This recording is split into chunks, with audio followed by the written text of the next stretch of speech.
ଚାଲିଛି ଲଘୁ ଖଣିଜର ଚୋରି ଲୁଟୁଛନ୍ତି ମାଫିଆ ରାଜସ୍ୱ ହରାଉଛନ୍ତି ସରକାର। ମହାନଦୀ ପଠାରେ ଛତୁ ଫୁଟିଲା ଭଳି ଅସ୍ଥାୟୀ ଚୋରା ବାଲିଘାଟ କରି ଚୋରି କରୁଛନ୍ତି ଖଣି ମାଫିଆ। କେବଳ ବାଲି ନୁହେଁ, ଲାଲ ମାଙ୍କଡ଼ା ପଥର ଓ ମୋରମ ଚୋରି ବି ଚାଲିଛି। ସେଥିପାଇଁ ସରକାରୀ ତହସିଲ କ୍ଷତି ସହୁଥିବା ବେଳେ ନଷ୍ଟ ହେଉଛି ପ୍ରାକୃତିକ ସୌନ୍ଦର୍ଯ୍ୟ। ଜନସାଧାରଣ ଅତିଷ୍ଠ ହୋଇ ଏହା ବିରୋଧରେ ପ୍ରତିବାଦ କରୁଥିବା ବେଳେ ତାଙ୍କ ସହ ସ୍ୱର ମିଳାଇଛନ୍ତି जनप्रतिनिधि। महानदीर भिन्न भिन्न स्थानरू एबे चोरी होची बेधड़क भावे बाली। तो बाली चोरी करी मालामाल होचंती खणी माफिया माने। सेपटे ना ए खबर बांकीर उभय तहसिल जहाँ बांकी तहसिल कथा कहवा डंपड़ा तहसिल एमान पारे ना कौन ठोस खबर।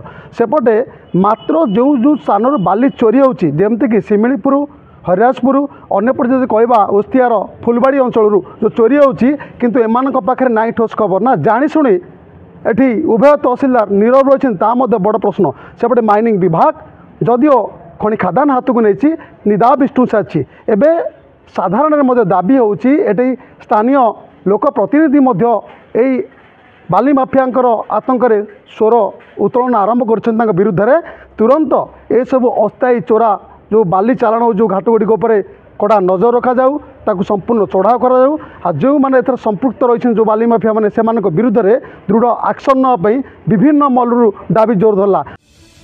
टिके भल करी देखंतु कटक जिला बांकी अंचल रे केमिति राति दिन चली लुट। विभिन्न खनि खादान सांगकु महानदीर अस्थायी चोरा बालीघाट गुड़िक लुटुचंती खनिज माफिया।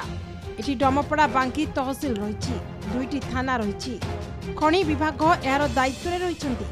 तापरे मध्य बाली लाल मोरम और मांकड़ा पत्थर चोरी चली पुणी बांकी मुख्य बजार दे भिन्न भिन्न स्थान को होउछि चालाण। सबुठारु बड़ कथा है ए सबु चोरी तहसिल विभाग मुख्य कार्यालय ठारू मात्र किछि दूर रे होउछि। बांकी कटक मुख्य राज्य राजपथ कड़ स्थान हरिराजपुर सिमिलीपुर ओस्तिया रतागढ़ बैदेश्वर रे ए कारबार चलिथिबा बेले सरकारी अधिकारी नजर कहीं पड़ुनी प्रश्न उठी। साधारण लोके खनि माफिया कारबार देखी अतिष्ठ हेलेनी। ना ताकि करना ना तांकर इहाडे ऊपर हाथ अच्छी सब देकी सब खसिक जाऊ चोरी हो आमर तेंतुलिया ये बालीघाट ये हुलुड़ा मुह ये ओस्तिया नुआ गाँव सही कर हुलुड़ा गुटा नुआ गाँटा सब जाऊँ बाली नुआ सरकार को ये दाबी करुचु जे टिके प्रशासन को जागृत करंतु एवं यथाशीघ्र ये सब कथा बंद हो एवं तार जो टैक्स गवर्नमेंट को आसु। बांकी रे खनि माफिया लुटतराज चरम सीमा टपिलानी। साधारण जनता स्वर में स्वर मिलाई स्थानीय हरिराजपुर पंचायत सरपंच एपरिकी रतागढ़ राजस्व निरीक्षक कार्यालय कर्मचारी लुट चली।